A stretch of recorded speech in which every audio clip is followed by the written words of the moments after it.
O Docker é uma camada que é executada sobre o sistema operacional e expõe uma virtualização dele para os containers, que são compostos de binários e bibliotecas e das aplicações que vão rodar no container. Com isso, containers conseguem ser executados bem rápido, uma vez que o sistema operacional já está pronto para o uso. Mas para entender como toda essa mágica acontece, vamos conhecer alguns conceitos importantes dos containers e do Docker. O primeiro conceito que temos que entender é o Dockerfile. Ele é um arquivo de texto, assim como esse que está representado na figura. Ele pode ser entendido como uma receita de bolo para a criação da nossa imagem. Nele somos capazes de especificar comandos que deverão ser executados para a geração da imagem. Outro detalhe importante é que podemos definir que nossa imagem terá como base outra imagem. No exemplo, a nossa imagem usa como imagem base a imagem do Tomcat. Nessa imagem do Tomcat já tem o Tomcat instalado, então não vou precisar me preocupar em baixar e instalar o Tomcat aqui nesse Dockerfile, porque isso já é feito nessa imagem aqui. Uma outra coisa interessante é que da mesma forma que a gente usou aqui o Tomcat como uma imagem base, esse Dockerfile nosso aqui que vai originar uma nova imagem, também vai poder ser usado como imagem base por nós mesmos no futuro ou por outros usuários que quiserem criar imagens. Eu não vou entrar em detalhes agora sobre a sintaxe desse arquivo, né? Mas o mais importante é você entender como é o processo de criação de uma imagem. Então o primeiro passo é esse de definir o Dockerfile. Uma vez finalizado o Dockerfile, nós podemos usar o comando build do Docker para gerar a imagem. Esse processo então é conhecido como build, né? E significa que nós vamos estar construindo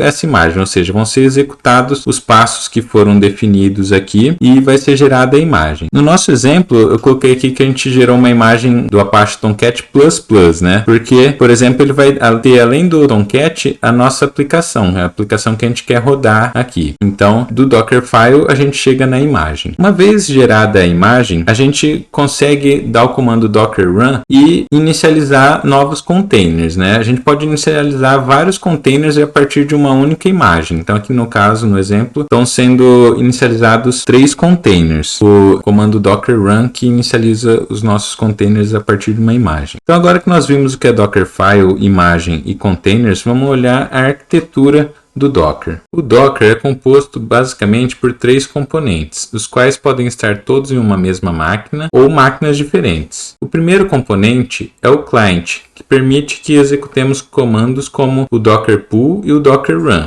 Quando um desses comandos é executado, o cliente se comunica com o segundo componente, que é o daemon. O Docker daemon, conhecido como Dockerd, é responsável por gerenciar imagens e containers, redes e volumes. Ele utiliza o containerd que nós vimos anteriormente para realizar essas operações. Quando, por exemplo, executamos o comando docker run, que está aqui representado, para inicializar um container, o Docker daemon verifica se existe a imagem localmente. Por exemplo, a do Ubuntu aqui ele tem localmente na máquina, então ele consegue inicializar o container. Caso não exista essa imagem na máquina, ele entra em contato com o terceiro componente, que é o registry. O registry, ele é um carinha que ele funciona como um repositório de imagens, né? Então aqui a gente tem diversas imagens. Então no caso do Redis, que é esse carinha aqui, né? Como não tinha essa imagem localmente, o Docker daemon entrou em contato com o registry, baixou essa imagem e a partir de agora ele consegue também executar o container. Uma coisa que vale a pena a gente destacar aqui é que a comunicação entre o client e o daemon, ela pode ser feita de 3 modos diferentes. Pode ser feita usando sockets do Unix, uma API REST ou interface de rede. Ou seja, bastante flexibilidade para você escolher o melhor tipo de comunicação para o seu caso.